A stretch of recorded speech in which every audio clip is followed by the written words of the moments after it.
Today's date is Friday, July 6, 2018. The time is 9:10 a.m.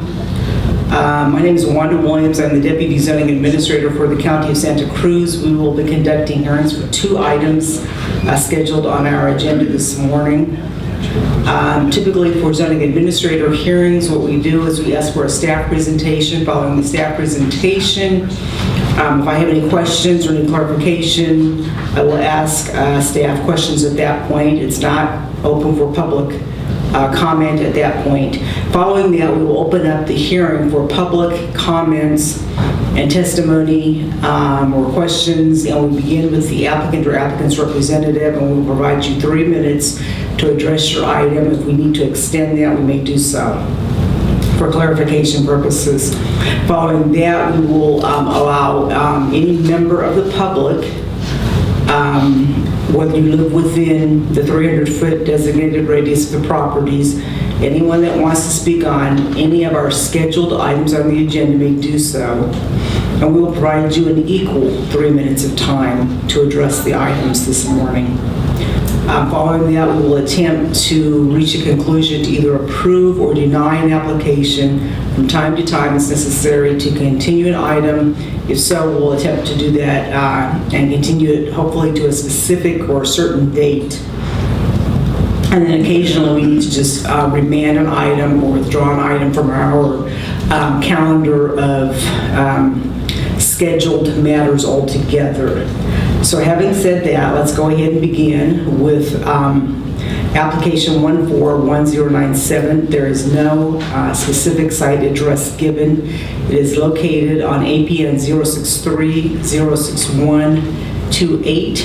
This is a request to construct a 1,583 square foot single family dwelling with an attached 440 square foot garage and associated improvements in the RA zone. It requires a coastal development permit and a biotic report review, along with a soils report review. The property, as noted, does not contain a specific address. It is located on the north side of Alta Road, approximately 1,960 feet west of the intersection with Martin Road in the Bonnie Dunes, Ayante, Sand Hills area. The owners are Steve and Angela Soul. The applicant is Valerie Hart, Drafting and Design. It is located in Supervisory District 3. The project planner is Lizanne Jeffs, and we will ask for a staff presentation. Good morning, everybody. So the subject property is a parcel of approximately 14.94 acres that's located in the RA zone district, which is a designation that allows residential uses. The proposed single-family dwelling is a principal permitted use in that zone district, and the zoning is consistent with the site's rural residential general plan designation. The project site is located in the Bonnie Dunes, Ayante Sand Hills, a federally protected habitat that contains a unique community of plants and animals that are found only on outcrops of Ayante sands. In 2006, there was a complaint of unauthorized land clearing received by the planning department, and site inspections showed that an area of approximately 1 acre had been cleared and that a rock driveway providing access to a potential building site had been installed. With an allowance, to resolve this violation, a restoration plan with a 5-year monitoring and maintenance plan was implemented with an allowance that 1/4 of an acre of the cleared acre could be left disturbed until the property owner submitted a proposal to construct a dwelling on the parcel. At the completion of the 5-year plan in 2011, it was found that the property owner had met most of the established performance criteria and that with ongoing maintenance, the restoration criteria would be met. In June 2014, this application for a coastal development permit for the construction of a single-family dwelling on the parcel was submitted. The proposed project is for a 1,583 square foot, 2-story single-family dwelling with a 440 square foot garage that will be accessed via a portion of the previously installed rock driveway. In addition, the project includes the installation of a septic system, a small fenced yard area, water tanks for fire suppression, and a revised turnaround for fire trucks. The submitted plans show that the proposed project would not exceed the maximum 1/4 of an acre of permanent disturbance allowed under the County of Santa Cruz 1994 General Plan and County Code Section 16.32 Sensitive Habitat Ordinance. All areas of site disturbance outside of the permitted area, 1/4 of an acre, will be restored in accordance with the recommendations of the Habitat Conservation Plan and Biotic Report prior to the project completion, including protection of existing vegetation, vegetation management, habitat enhancement, and restoration of disturbed habitat. The proposed dwelling is in conformance with the local coastal program in that the structure is sited and designed to be visually compatible and in scale with the surrounding neighbourhood. The small-scale home is required to include exterior materials and colours that reflect the colours and textures of the surrounding landscape, and habitat restoration will further reduce the visual impact of the proposed development on surrounding landscape and other land uses. The structure will not be visible from any public road or other public viewpoint and would not directly impact any public scenic resources or obstruct any public views. Environmental review was required for the proposed project per the requirements of the California Environmental Quality Act. The project was reviewed by the county's environmental coordinator on December 21, 2017. A preliminary determination to issue a negative declaration with mitigations was made on April 18th of 2018, and the mandatory public comment period expired on May 22nd, 2018, with no comments received. The environmental review process focused on the potential impacts of the project on the Zayante Sandhills habitat within which the proposed dwelling is to be constructed. The environmental review process generated mitigation measures that will reduce the potential impacts from the proposed development and adequately address these issues. All of the required mitigation measures have been incorporated into the conditions of approval of this project. So in conclusion, as proposed and conditioned, the project is consistent with all of the applicable codes and policies of the zoning ordinance, the general plan, and the local coastal program, and staff therefore recommends that the zoning administrator adopt the CEQA mitigated negative declaration and mitigation measures and reporting program related to the proposed project, certifying that the mitigated neg deck per the requirements of the California Environmental Quality Act, and approve application number 141097 based on findings and conditions attached to the staff report. Thank you. Okay, thank you. So you indicate in the report and in your presentation that in April 2006, a complaint was submitted to the planning department regarding clearing of the site. Was it only clearing or grading of the site and no construction? Did it include any construction, foundation, or construction? I believe there was like a 1 foot or an 18-inch high little stone rock wall, but no actual construction, no structures. And it was for an acre? I'm not sure of the total, but it did exceed the 1/4 of an acre that is allowed. I think it was around an acre, and the 3/4 of an acre, in addition, that has already been restored, or much of that has already been restored. Okay.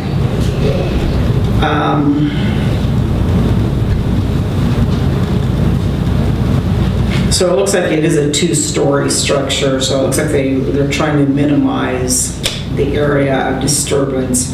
But I guess my question is, and I don't know if it doesn't look like there's anyone here from environmental planning, but I guess why wouldn't this be a taking still? Why wouldn't they need to restore the entire site? Why was that determination made? In addition to restoration of the area beyond the 1/4 of an acre, there are habitat enhancement operations and maintenance operations that will be required as mitigations for this project. They're also being required to pay into the Zayante Sandhills Land Trust Bank for the entire 1/4 acre of disturbance to mitigate for that, and that's been reviewed by Fish and Wildlife and has been approved. There was a mitigations and monitoring plan for the Mount Hermon June beetle, and also a biotic report with all of the plant species. Is the restoration program, is that an ongoing program, or does it have a date certain when it ends? It is an ongoing program until it is signed off. Once I believe it's signed off, then it's not ongoing, but there are no disturbance beyond that 1/4 of an acre is allowed in perpetuity. Do we know approximately when it is scheduled to be signed off on? Is there a schedule or a timeline for completion of the restoration program? Let me just quickly check.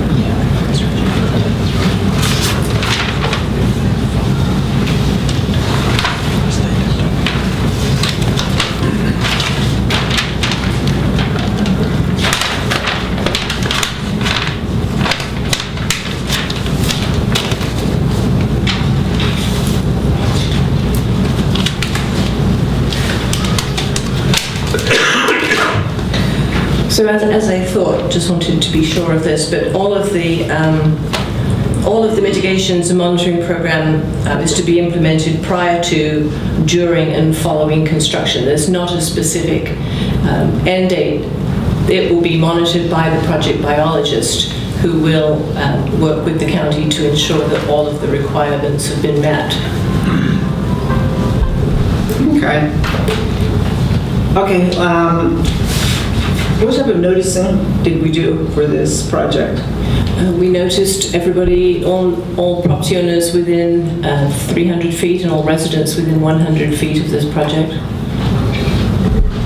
And signage was erected at the property, at the site, and also on where Alta comes out onto Martin Road. But I did not receive any comments except from some folks who support the project. Okay. Okay, let's go ahead and, well, let me just ask, when was the newspaper ad placed for this? You know? The newspaper ad was sent on June 19th and Okay. published, I think 4 days after that. So we're on Wednesday.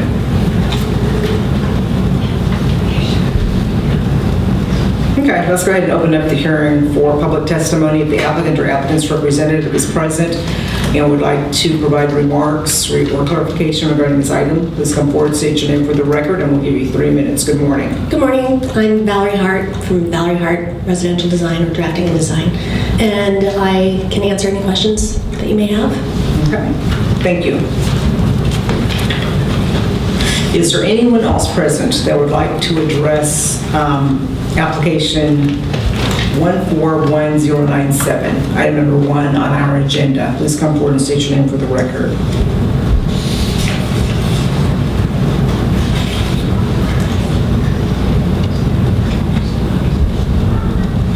Okay, seeing that there's no one else present, I'm going to close the hearing from further public testimony. I'm going to determine that this project, the mitigated negative declaration, which includes proposed measures to address restoration of a significant portion of the area that was disturbed, has been found as acceptable by our CEQA coordinator, and I agree with that determination. I also believe that under 1630-32 of the code, up to 1/4 acre is allowed in terms of disturbance, as long as the area of construction is minimized. And looking at the plans, the applicant, I believe, has demonstrated that a smaller area disturbance will occur. And so I think that this is appropriate for this location. I understand that this area is located as well along within a scenic area, but that this residence is actually not visible from the adjacent streets. So I'm going to determine that the mitigated negative declaration report and proposed mitigation measures are acceptable. I'm going to adopt those measures, and I'm going to approve the application number 141097 based upon the findings and conditions incorporated in the staff report. That concludes this matter. Thank you. Okay. Okay, we will go ahead and prepare to move on to item number 2 on our agenda.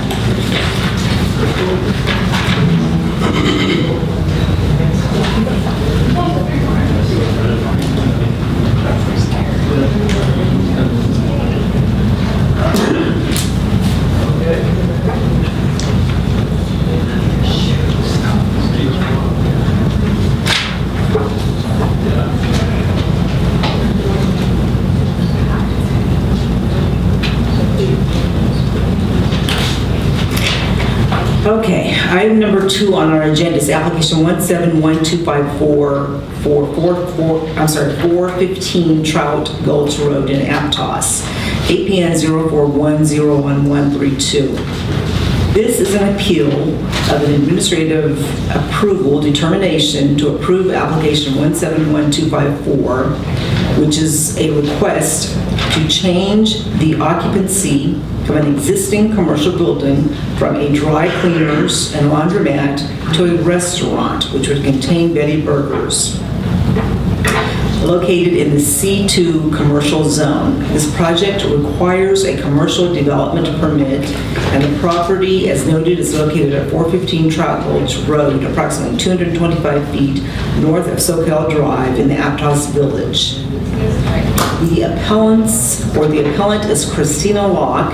The owner is Lori Negro. The applicant is Dee Murray.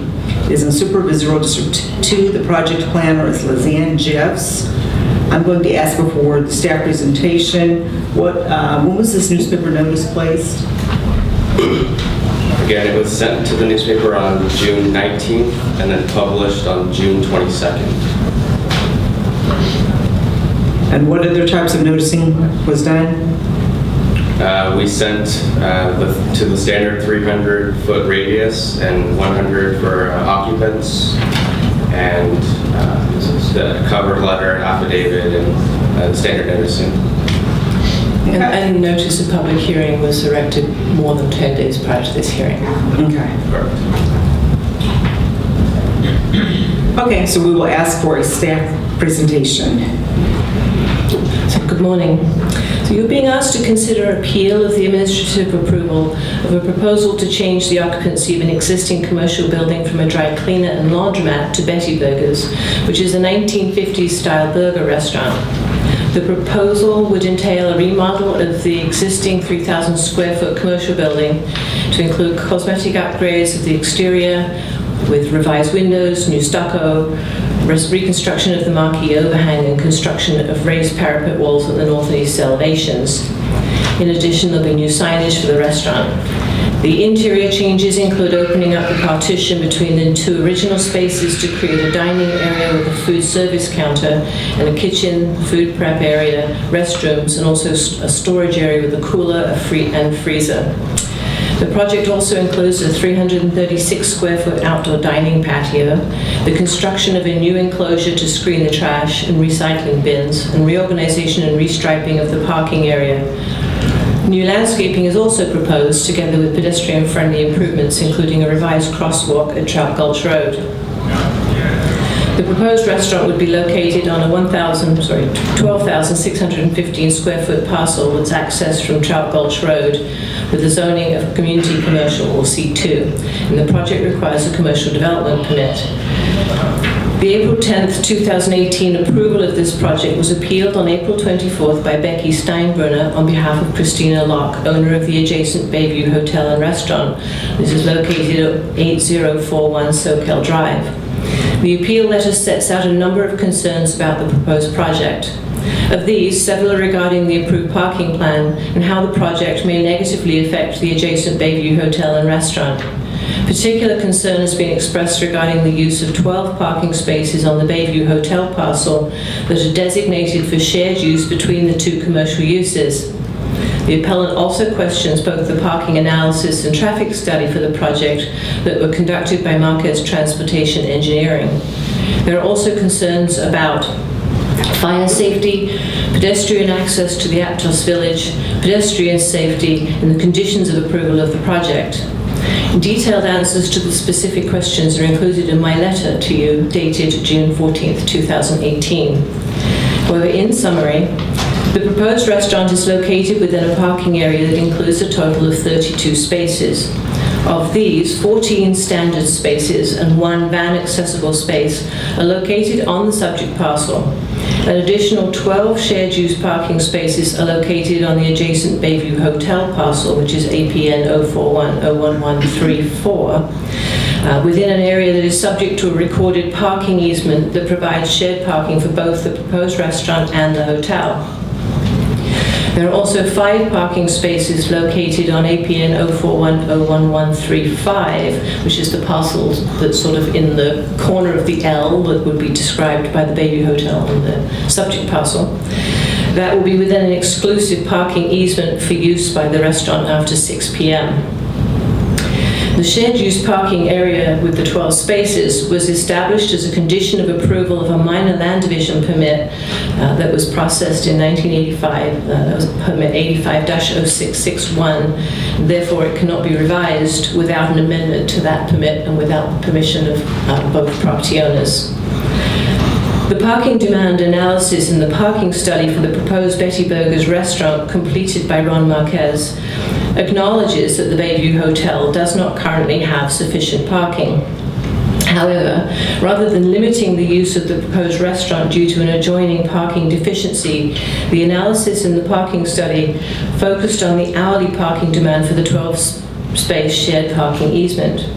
Accordingly, the scope of the review of parking was limited to review of the area of overlap between the 2 adjacent businesses, specifically the 12 shared-use spaces. This parking analysis determined that even during Betty Burger's and the Bayview Hotel and Restaurant's peak hour restaurant and hotel uses, that the overall peak demand is projected not to exceed 25 spaces.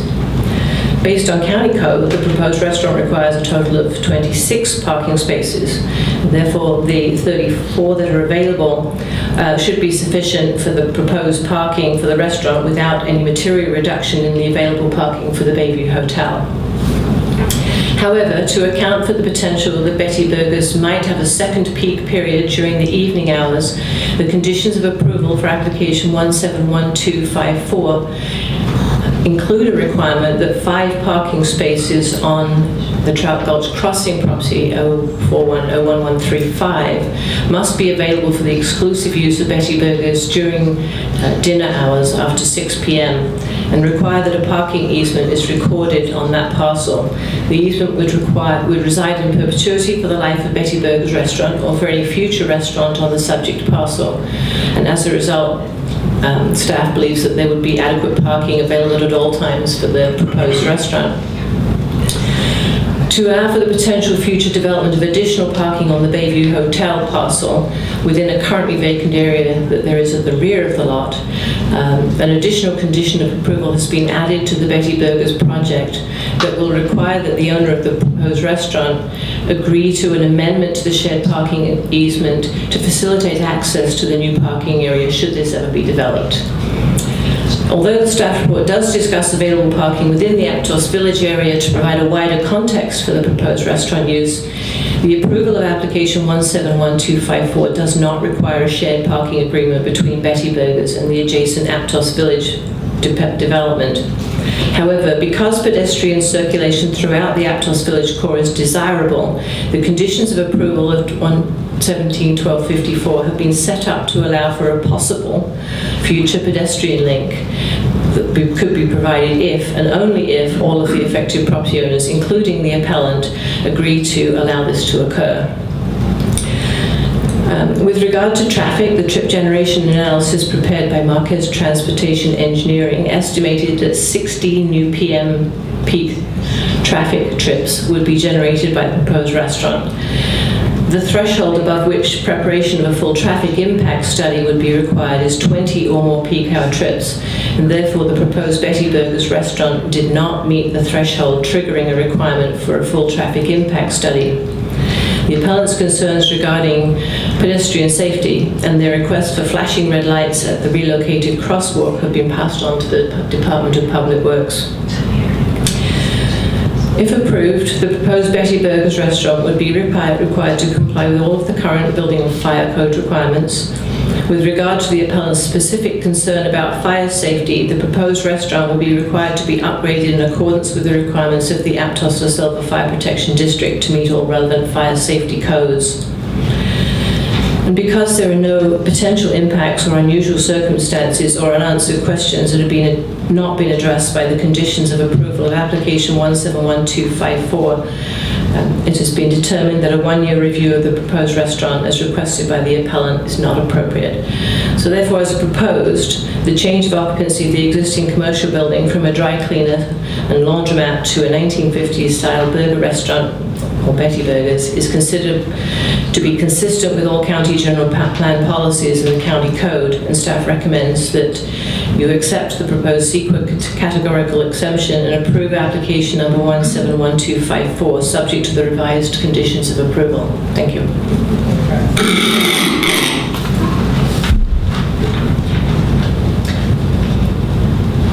How old is the building that's been converted, do we know? I believe it was built in 1924 from memory. And that's included in the original staff report. And it was evaluated by a historic consultant and was part of the village development of the village, and found that there was no historic significance. But it was the original post office. But no historic significance or value, probably because it's been disturbed, there's been significant remodeling.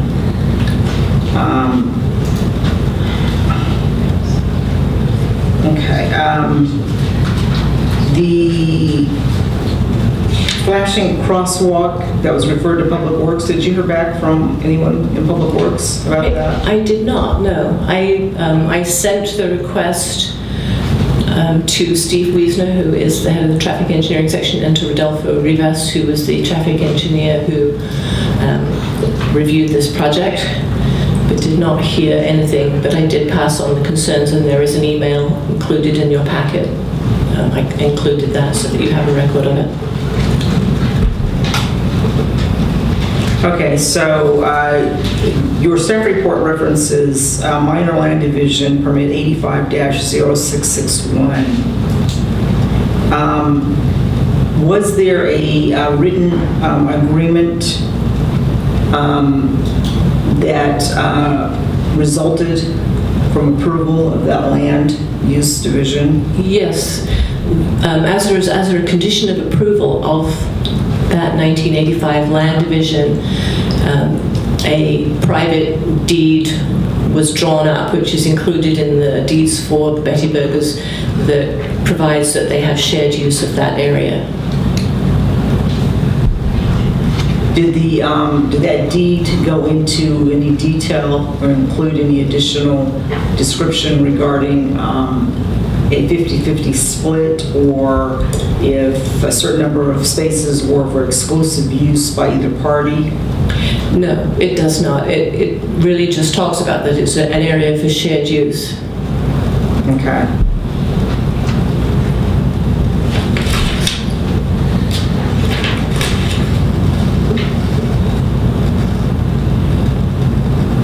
How about special events? Well, you know what? I'm going to wait and ask that of the applicant. So let's go ahead and open up the public hearing. If the applicant or the applicant's representative is present and would like to address this item, please come forward and state your name for the record, and we will give you 3 minutes for application 171254. Good morning. My name is Gary Ranson. I'm the attorney for Betty's Burgers, and I wanted to quickly address a couple of issues. First, And you know what, sir? I'm sorry.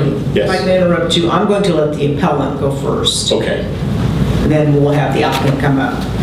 Because it's customary for an appeal that the appellant goes first. So the appellant is present. Christina Locke, or I think Becky Steinbrunner on behalf of Christina Locke, would like to address this item. Please come forward and state your name for the record. I'm going to give you 3 minutes. My name is Christina Locke, the owner of the Bayview Hotel, and I would like to ask permission for Becky Steinberger to speak for me. Okay. Thank you. Thank you. So we will give you 3 minutes. Good morning. Thank you. Good morning, Becky Steinbrenner.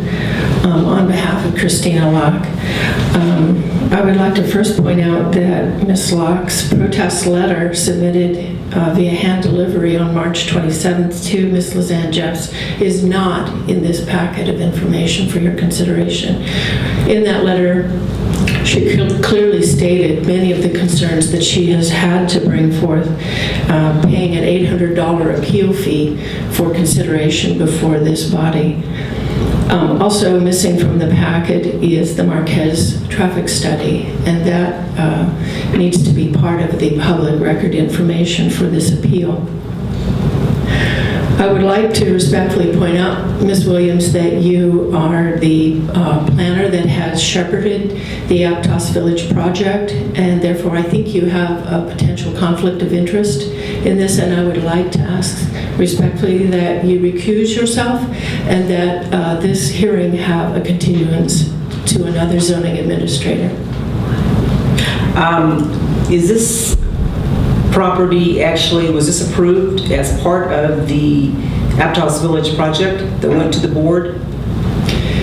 These three parcels are not part of the Aptos Village project, but are entwined legally with their, not legally, but historically with their use. There have been many difficulties that have come up between the Bayview Hotel property owner and the Aptos Village project, and therefore, on behalf of Ms. Locke, I respectfully ask that this matter be continued until there is another zoning administrator to hear the matter.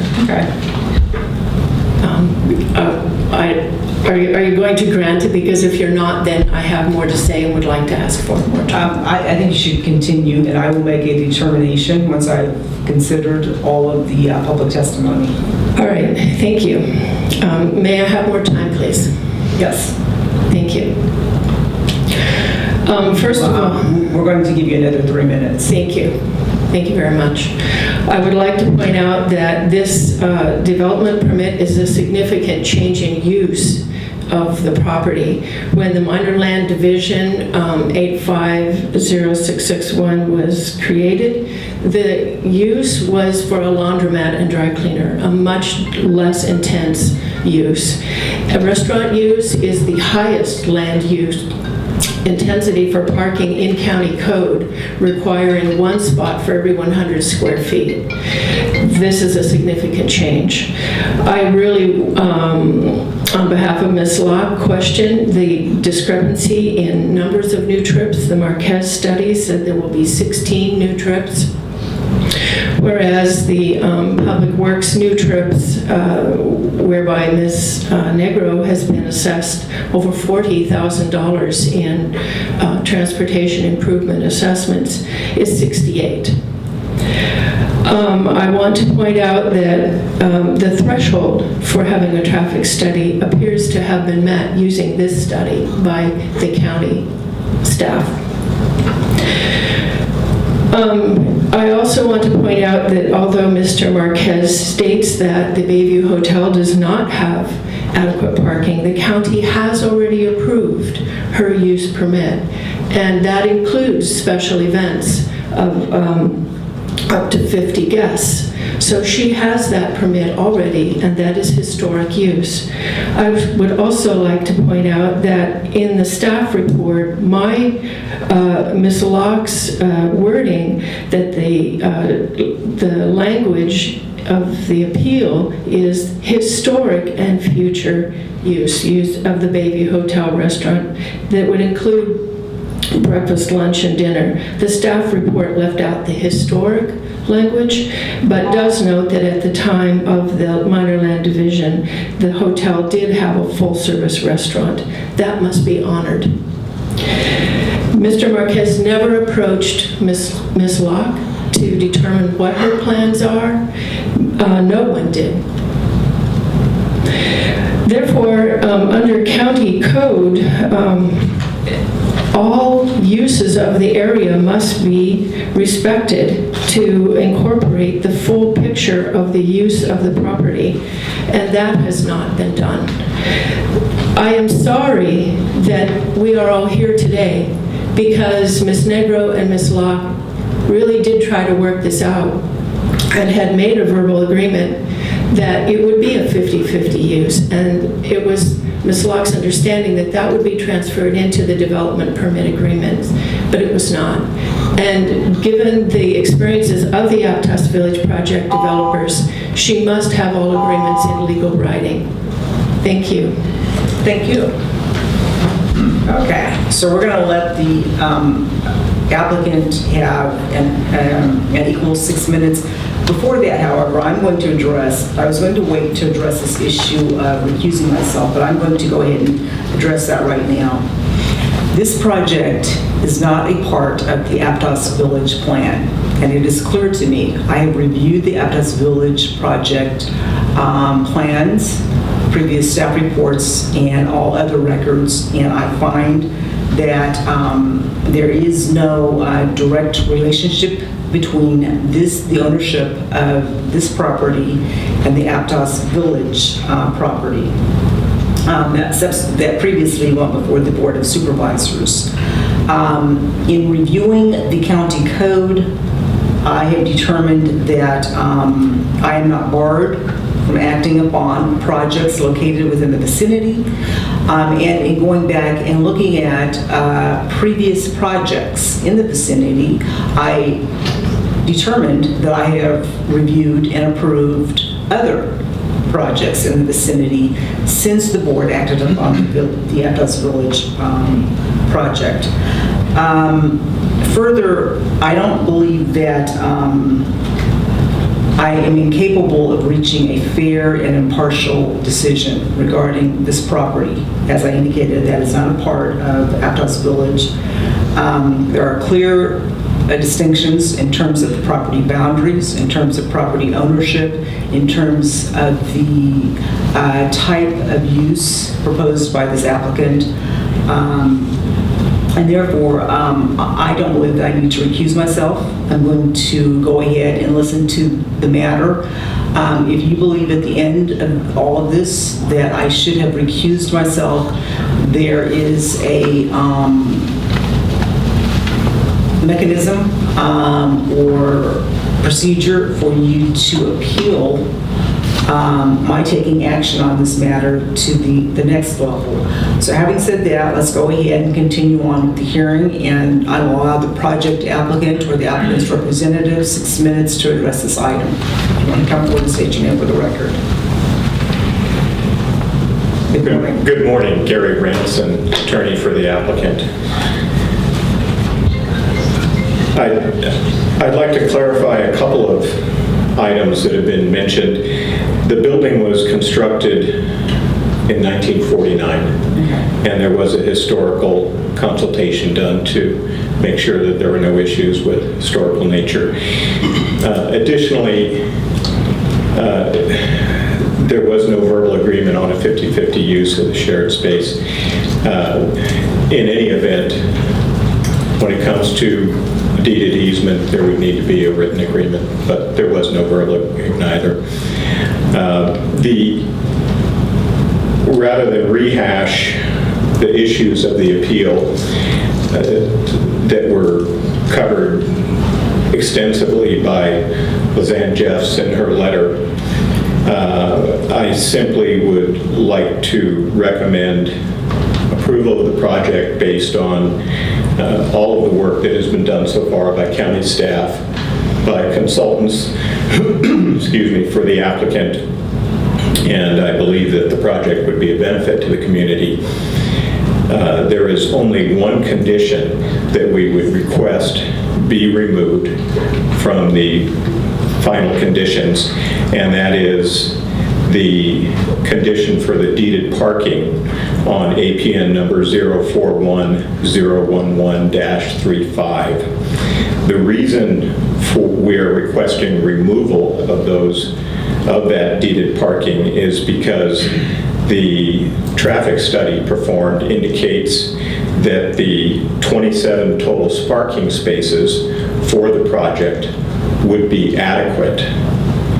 So because this offering of the deeded parking easement was made initially in hopes of avoiding an appeal, in hopes of avoiding being here today. That obviously was not successful. So now the applicant would like that condition removed, and the applicant would like to rely on the traffic study that has been performed that indicates that with the removal of those 5 spaces, adequate parking still exists. It's a bit of a coincidence that the applicant owns the property next door. To burden the applicant and the property next door with a deeded easement is a serious burden to that property. And if those spaces are not required according to the traffic study, we'd request that that condition be removed. We have brought today the traffic engineer in case there are questions about the adequacy of the parking without those 5 spaces, and we're happy to have him address everyone today if you feel that would be appropriate. Okay, do you have anything additional you want to note? Only that if the parking easement is not removed for the adjacent property, we'd request that the applicant be able to come in at a future date and have a level 1, level 2 application to amend the conditions of the development permit to remove those 5 shared spaces. But we would urge you strongly to consider removal of the deeded parking easement today based on the adequacy of the parking found in the Marquez traffic study. So let me make sure I'm clear on this. You're asking that we eliminate the requirement for those additional 5 parking spaces altogether? Yes. For the adjacent property, APN 041011-35, that was offered kind of at a late stage to try to keep an appeal from occurring, not because those spaces were required. And because we're here, because there is an appeal, because that is not required under the ordinance, those spaces, or under the traffic study, we're asking that the application be approved without the requirement of those 5 spaces on the adjacent parcel. Well, I think that would significantly change the scope of this project. So I'm trying to figure out, I guess, I'm thinking Well, on the spot whether or not we do need to continue this item. If that's what you are proposing. That's what I'm proposing. I wonder if the principal planner would have an opinion about this. It is true to say that the traffic study that was submitted did not include any analysis of the use of those 5 spaces. There was concern expressed by the appellant that one of the concerns that were expressed was that the traffic study accounted for the restaurant having mostly a lunchtime traffic demand, and that because the restaurant, the hotel would have more, because it's a hotel, would tend to have a higher evening demand, that this wouldn't create, the crossover would not create a problem with parking. The concern was that if Betty Burgers was a popular restaurant in the evening, that would cause a problem. And so we discussed it, and I felt that that was a reasonable concern, that yes, the restaurant would be busy in the evening, not just in the lunchtime.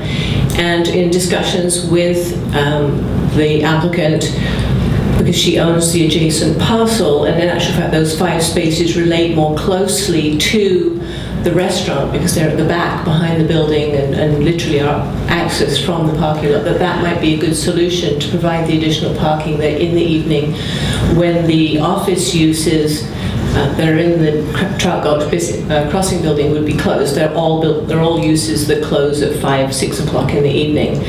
That was agreed, and I understand that the traffic study didn't require it. However, with regard to your request that that it could be removed in the future, I believe that it would be possible to do an administrative process. But it would be something that we would require submittal of some kind of ongoing parking study to show that those 5 spaces were not required. But if it was not required, or if there was and obviously there are always at least 5 spaces available so that it could be shown that those 5 spaces weren't required in the evening, I think it would be a very simple process to remove that. But I do have some concerns at this stage in the project about removing it, especially as the zoning administrator says that it does change what we've gone through and what the original approval was. So I do understand you asking, and I think it's valid because this traffic study didn't take that into account. Okay, I'm going to make a determination that that would be a significant change in what was approved in the scope of the project that is coming before the zoning administrator. And I understand as a decision maker, by law, I'm able to modify a project. However, that is a significant change that I'm not willing to modify. So if you'd like for us to go ahead and continue on with this hearing with those 5 spaces, we will do so. I'm going to also indicate that I don't believe that in the future you could remove those through a simple administrative process. That is a significant part of your project. I believe that you'd have to come back to a hearing for that. I'm willing to delay this hearing, to continue it, to check with our county council regarding that, whether or not it would require an additional hearing. But that's my understanding, that if you wanted to eliminate in the future those 5 spaces, you're coming back to a hearing. That's a significant portion of, or my understanding in reading and looking at this project, the scope of this project included that you were going to provide these 5 spaces for any peak or special events or overflow parking. So to remove those, I think that you'd be coming back to modify it before a hearing, a decision maker. Would you give me 3 minutes to consult with my client? Sure. Why don't we take a break?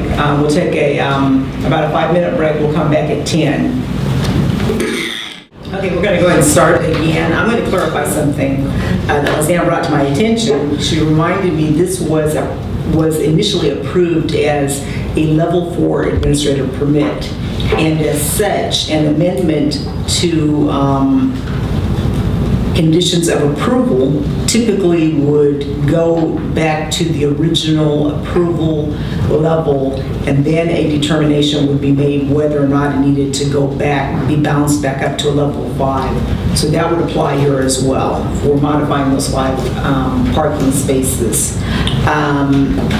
So would you like to continue or with the hearing?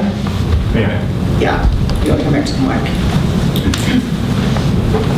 Yes, any future review at a level 4 seems to make sense, and we would request the opportunity to do that. Okay.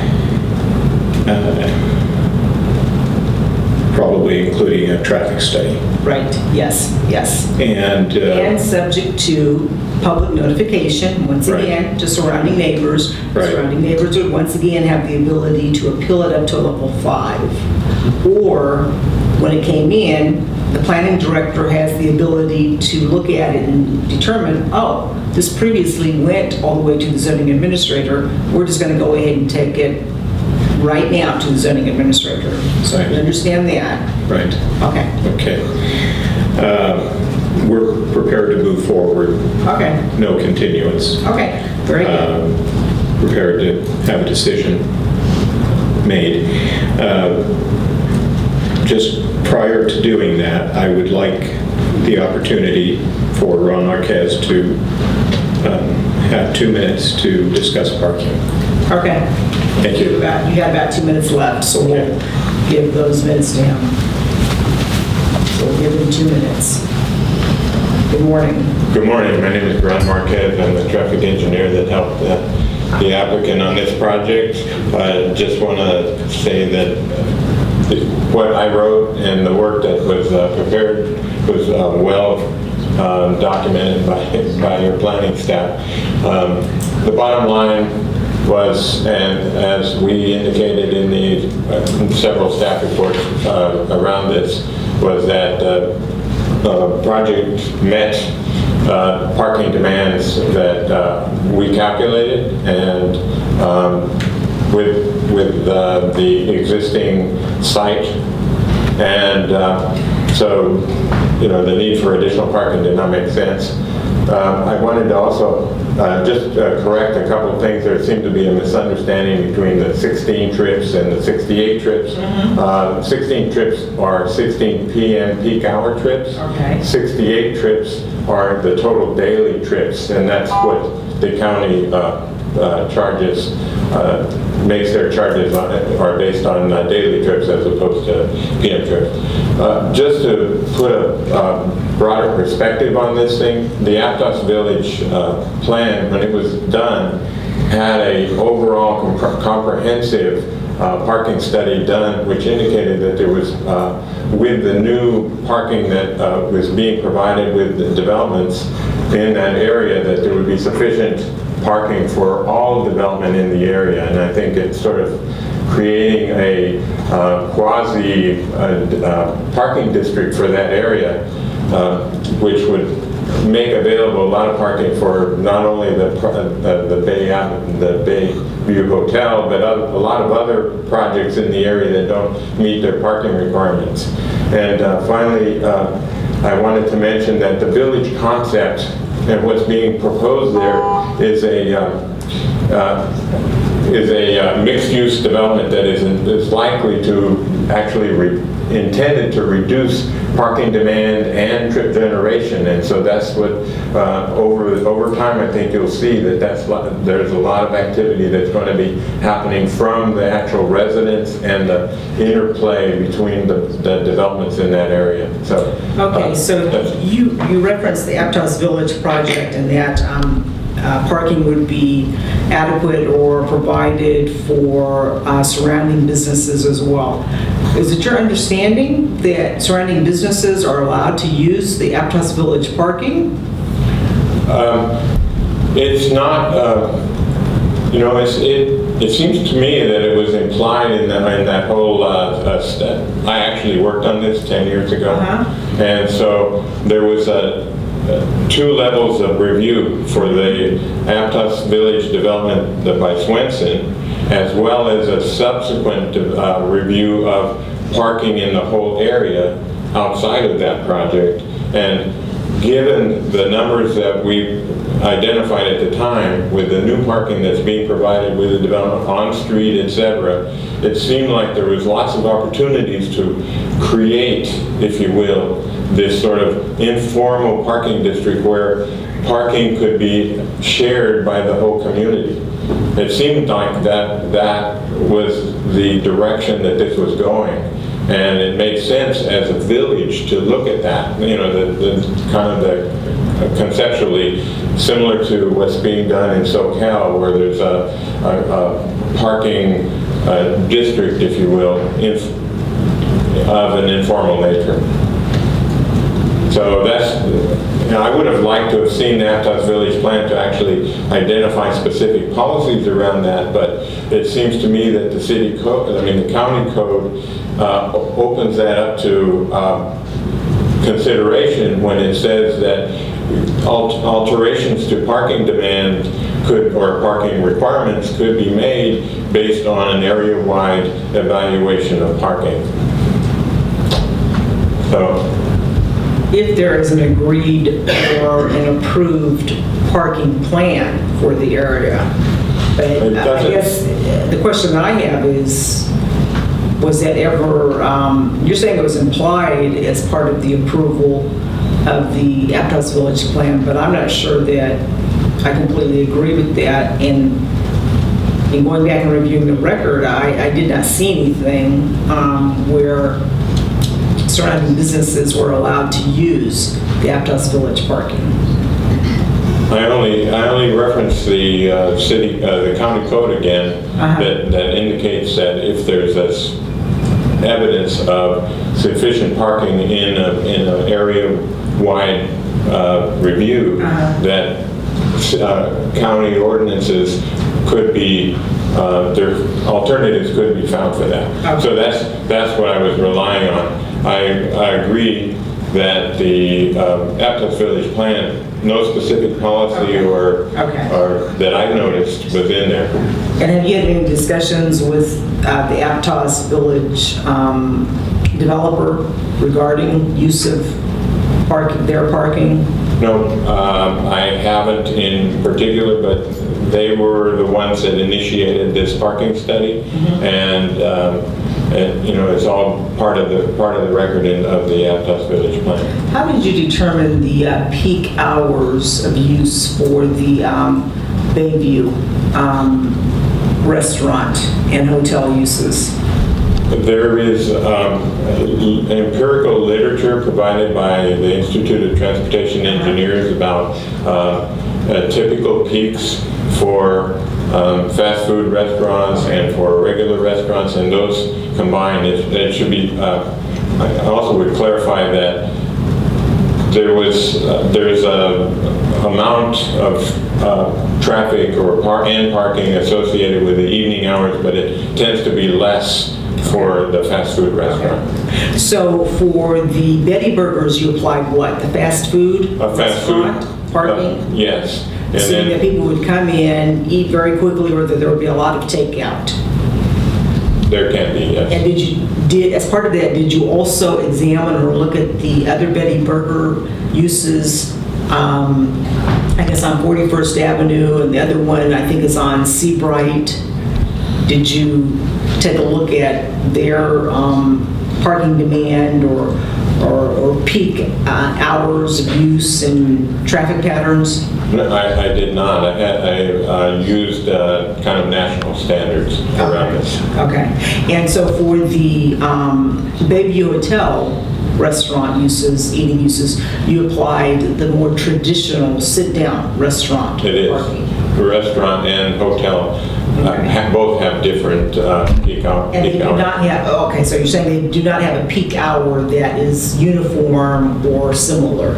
No, they have a slightly, the restaurant will have a different peak hour, and the hotel will have a different peak hour too. Okay.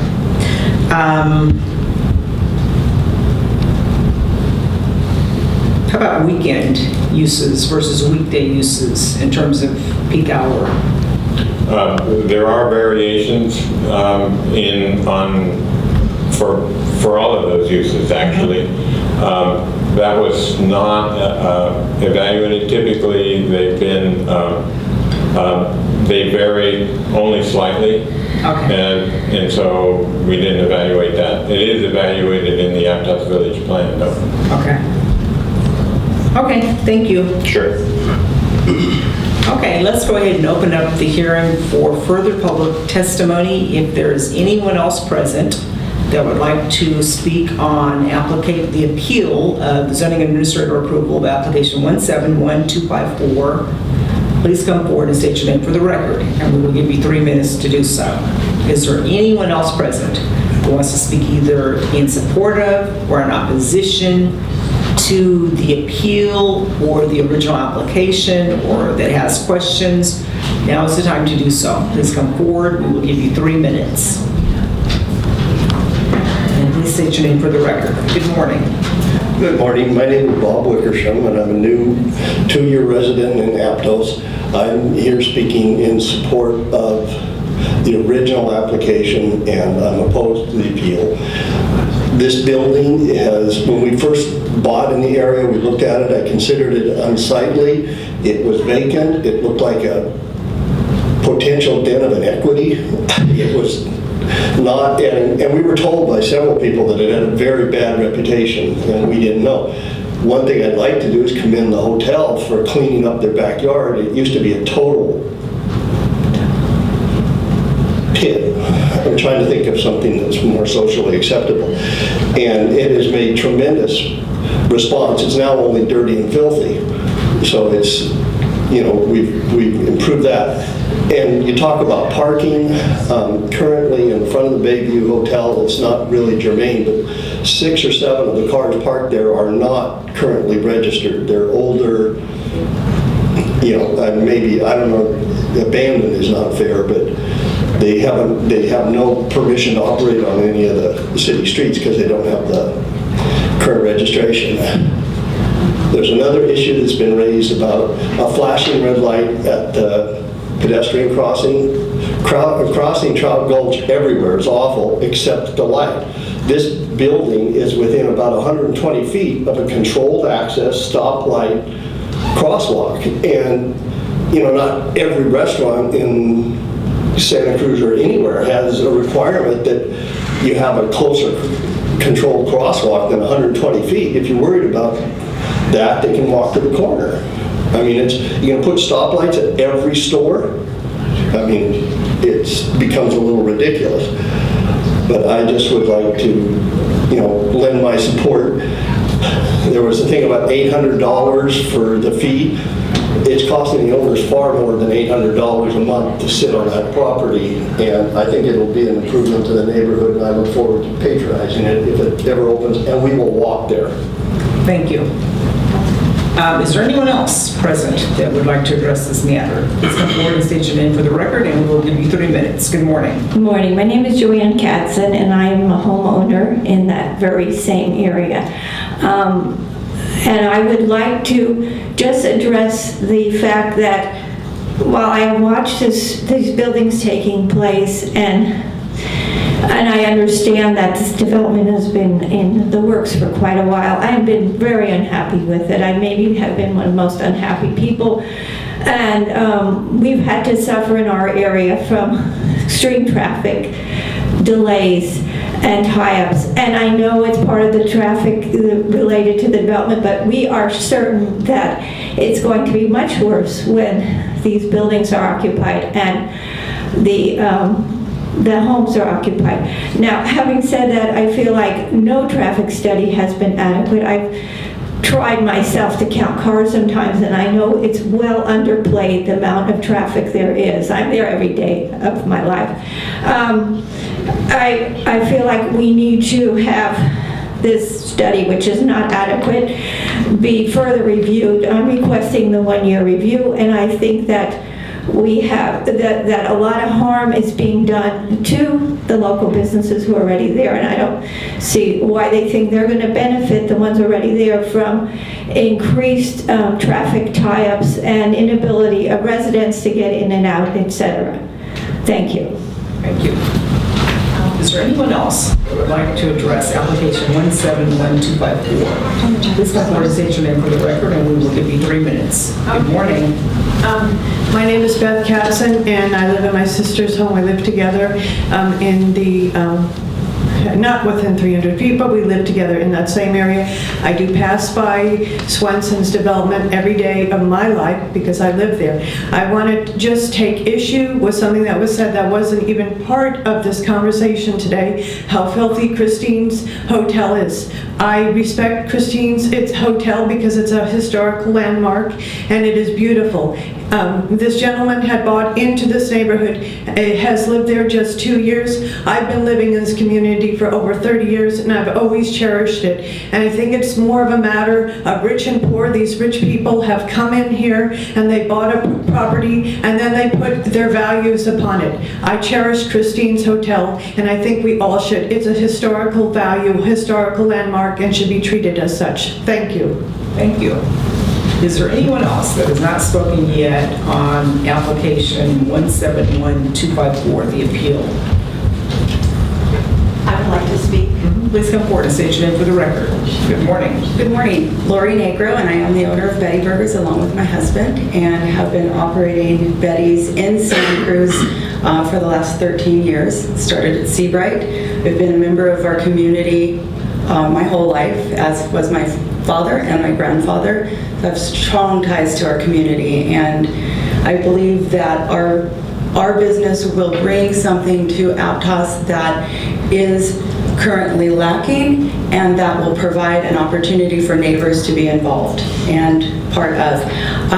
As we do have other restaurants, I'm very aware of our parking demands. In fact, we were doing a project a while back, maybe a couple of years ago, that we did an informal parking study, and I have currently 5 spaces at Seabright, and am able to, operate and move in and out quite easily. 41st has 32 spaces. However, I do have a rental. So we have a barber shop in there, and that does require parking for that. And we are never without parking. We are very much a fast food place in terms of turnover is very quick. We're not a place where we come and it's, beer's a big part of it, so people are sitting around. It's not that. So we do a lot of takeout. We do a lot of quick table turnover. I have a much larger patio at my 41st location and a much larger restaurant with essentially the same amount of parking when I reduce, take out the other. And I don't have a problem. And I was able to demonstrate that, several years ago and decided not to go forward with the project. So just How wanted much to share that. seating is proposed for this location? I have not done a seating plan yet. That's really, the fire department is the one who sets the seating. So my dining room is a certain square footage, and I can have my architect speak to that because I don't quite know. Okay. But the fire department essentially comes in and looks at, handicap accessibility, all of that, and we, follow what they say. So that's what So that we can have the architect come up, or maybe staff can respond to that. The floor area devoted to seating. The floor area devoted to seating? Versus the kitchen prep. I believe it's 500 feet, but 5,000. No, not 5,000. I did have, I didn't have my those figures. Yeah. But I know that. Good morning. Good morning. My name is Miguel Podolsky. I'm an architect. I'm the architect for this project. The sitting area includes, as zoning requirements for parking, kitchen, sitting area, dining area, And bathrooms. I want you to exclude bathrooms, storage. The whole area, including bathrooms, kitchen, and sitting area, is about 2,000 out of the 3,000. Okay. If you take away the bathrooms, is about 1,500. If you take out the kitchen, is about 1,000. Okay. And it's very similar to the 41st Avenue facility, within 10%, the same numbers. Okay. The kitchen is based on that kitchen, which is proven successful, the parking, etc. So similar in size to the 41st, and the owner indicated 32 spaces at 41st. How many spaces are proposed here? I think 15 on site. 27, 15 shared or 12 shared. 12 shared, And the 5 additional, 32. so 32 and 30. 15, 12, and an extra 5.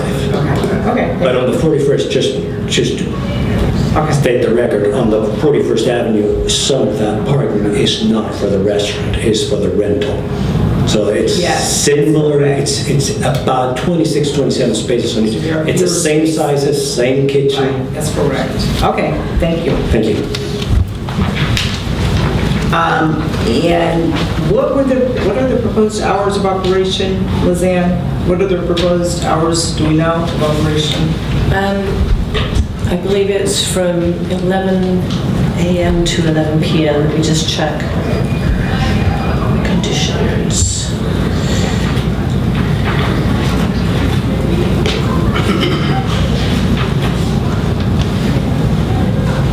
Yes, 11 a.m. to 11 p.m. daily.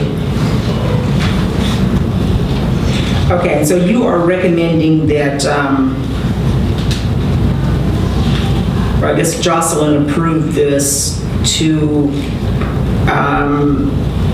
require a 1-year follow-up or review? No, Is that just part of this in the review of report? this, it was determined that there were no unusual circumstances, no potential impacts or unusual circumstances or unanswered questions that haven't already been addressed by the conditions of approval, and therefore that the 1-year review really was not appropriate.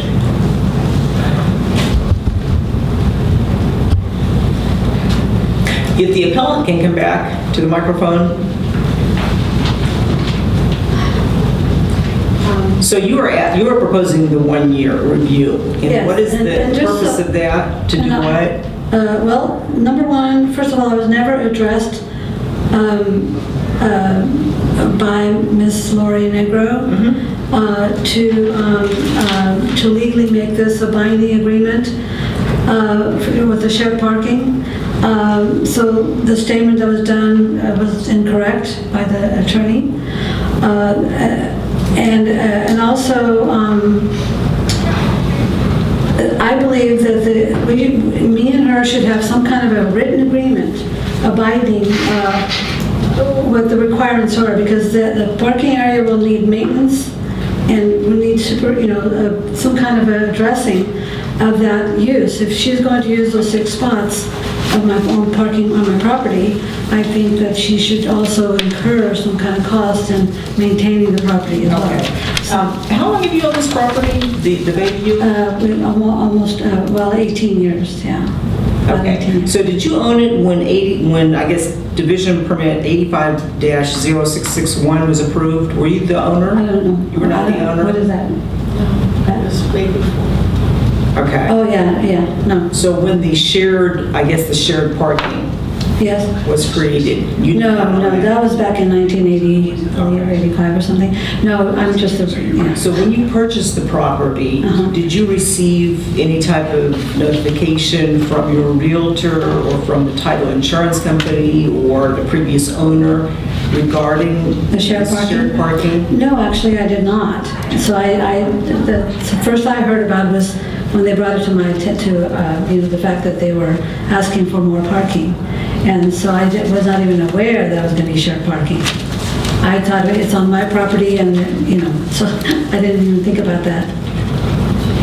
Okay, I believe you had a use permit approved also for you to operate with up to 50 guests, weddings or special events. Correct.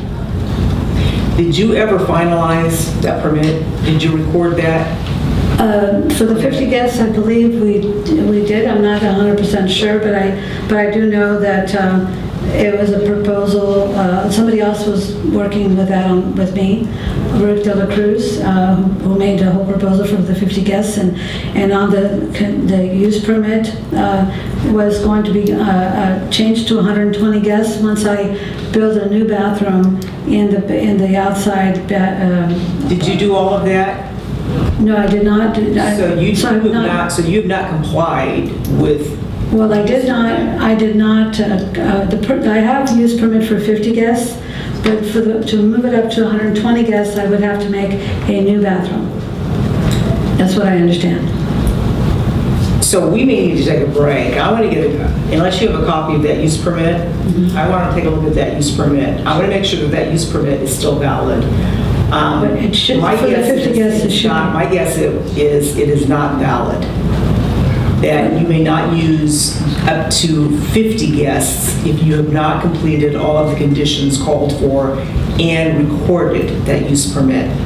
So if you've not done that and you don't have a valid use permit, then this whole issue about your need to have 50% designated for your use is sort of a... Well, I believe that I do have a 50 guest use permit conditionally, because I was given a copy of that from the county.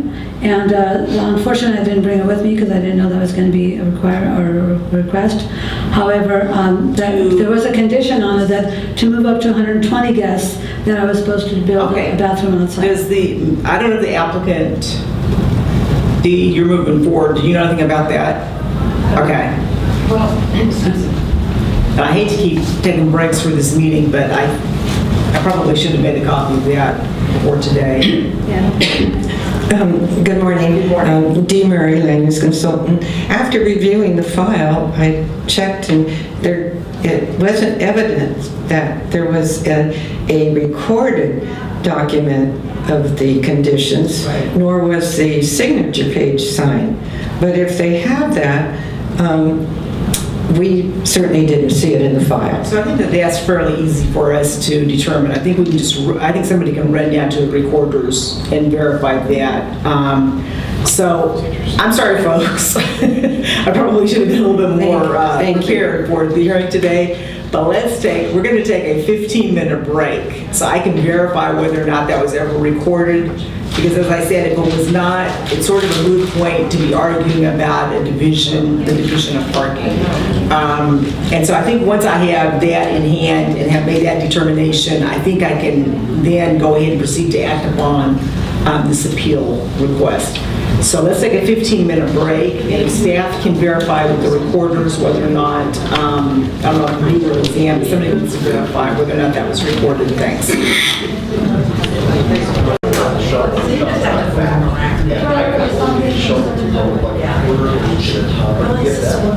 I'm a genius. I'll fill it with water. Oh my goodness, 3 days later, the water is still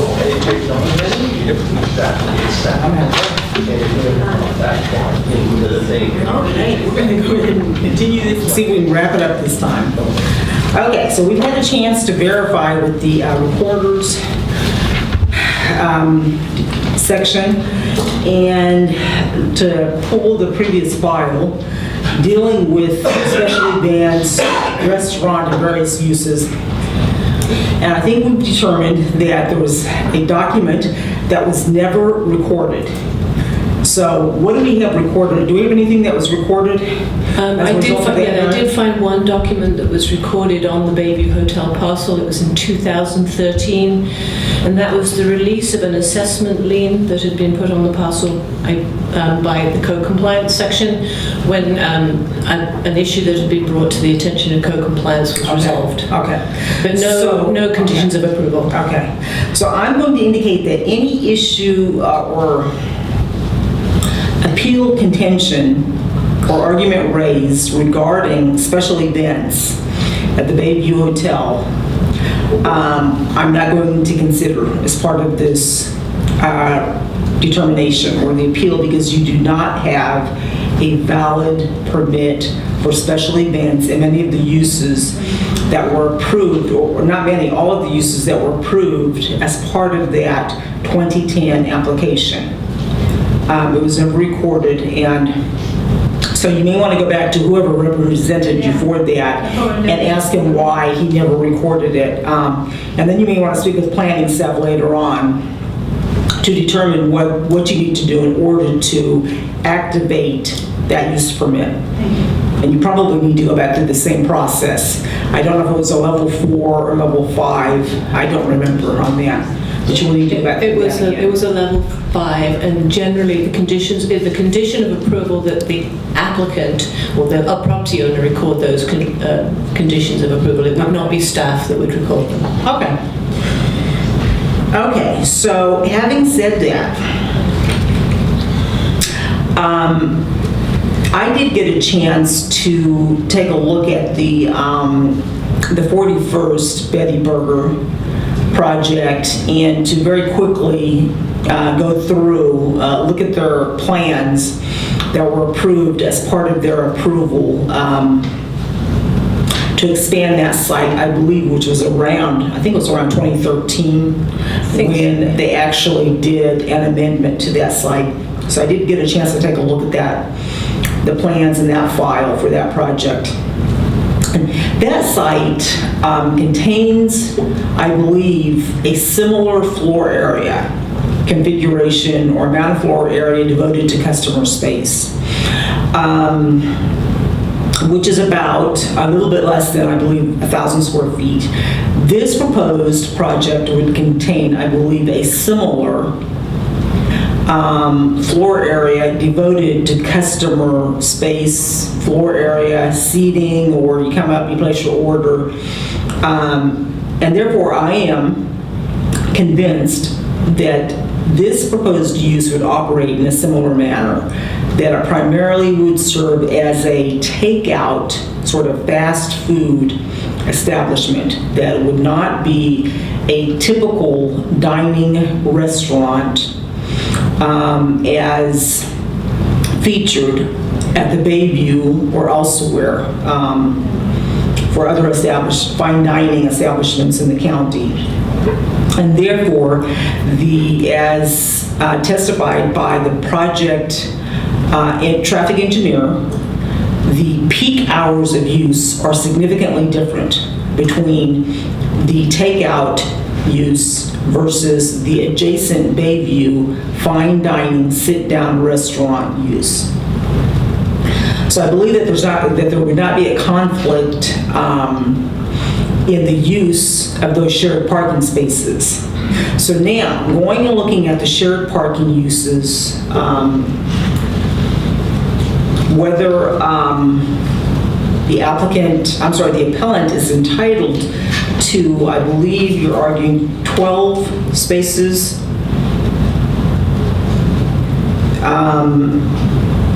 A 50-50 split. If you look at Minor Land Division Permit 850661, there is no language, there is nothing to infer that there was to be a clean division of those parking spaces. And there's nothing to infer that any number of spaces were for the exclusive use of the Bayview versus the exclusive use of the laundry dry cleaners, which is now being converted to Betty Burgers. So whether or not, back then in 1985 or whenever this was approved, the county staff should have perhaps done a better job in requiring more specific language to basically specify these are exclusively for the use of Bayview, these are exclusively for the use of the laundry or any subsequent use. That probably should have occurred. And probably today, we learn over time. Unfortunately, as planners, we're human, and we show that time and time again when we go back and we look at our previous decisions or our previous staff reports that, we think are so brilliant when we're putting them together. And then 10 years have elapsed, and we go back and we look at what we came up with, and we determine, wow, what was I thinking? Why did I state that? Why wasn't I more specific? So the county staff probably should have been more specific back then and indicated what number were for the Bayview, and what number were for Betty Burgers, for the laundry, the dry cleaners, and any subsequent use. That did not happen, and therefore this parking is shared parking. The same as for, if I went and looked at the Home Depot shopping center, or if I looked at the Capitola shopping center, or even if I went and looked at the Betty Burgers use on 41st Street that has multiple uses. There's an additional use there. And when you go out and you look at the parking, there are no parking spaces that indicate exclusive use for Safeway, exclusive use for Beverly's Fabric, exclusive use for, I can't remember the other uses, the 41st Betty Burgers. And you oftentimes, when you drive through the county, you will see that at certain sites where it says exclusive use for Ace Hardware, exclusive use for the ice cream shop. And so I cannot park there unless I'm going into Ace Hardware, or else I will get towed. This is for the convenience of Ace Hardware customers. That was not required for the previous land division permit. And therefore, we have to go by what was approved. Now, do you have the ability going forward to go back and approach Betty Burgers and to say, let's work something out where X number of spaces are for my exclusive use between these hours? Of course you can. You can always approach a property owner to do that. Can I require you or Betty Burgers, the owners, to do that, to work out an agreement to do that? No, not at this time, because that use permit still is valid.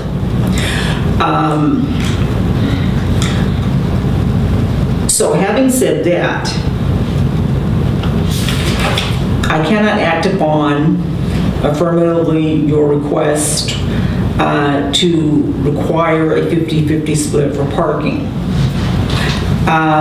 You also raised the issue of, I think we've covered the special events, weekend parking. I think the traffic engineer indicated that he did take that somewhat into consideration. I'm going to assume that weekend parking may be greater for Betty Burgers, but I'm also going to assume that it may be greater for the Bayview.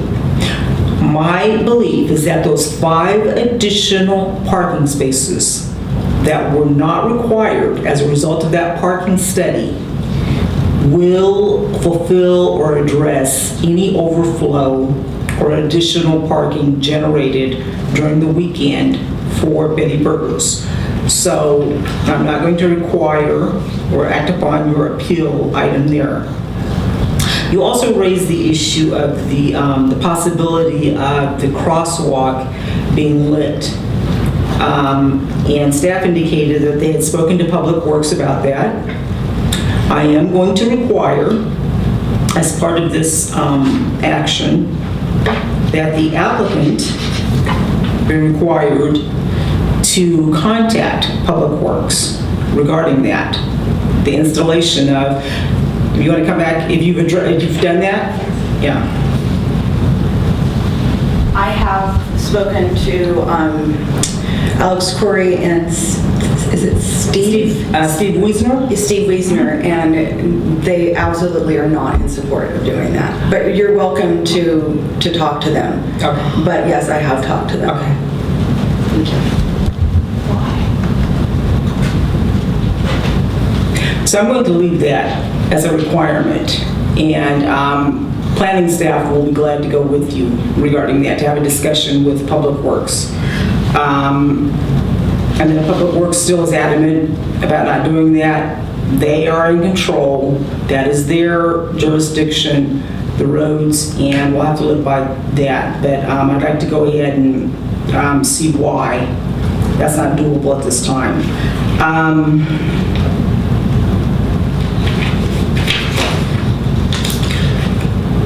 You've also asked for, the appellant has asked for a 1-year review of the permit to evaluate the success of the shared parking agreement. And that was not included in the original approval, but I do believe that there is justification for that. If there's a neighborhood concern regarding parking, and particularly in light of the Aptos Village coming in and not being completed, I don't think it's going to hurt to come back and take a look at what's happening 1 year later. It's not going to be a public hearing. It will be a staff report presented to the zoning administrator. Zoning administrator may at that point determine whether or not he or she wants to take any public testimony, wants to ask for further staff evaluation, wants to schedule a hearing on it, but the initial item will just come back as an informational report regarding what's happening with parking. And I will ask as part of that the Bayview owner be contacted prior to that report being completed.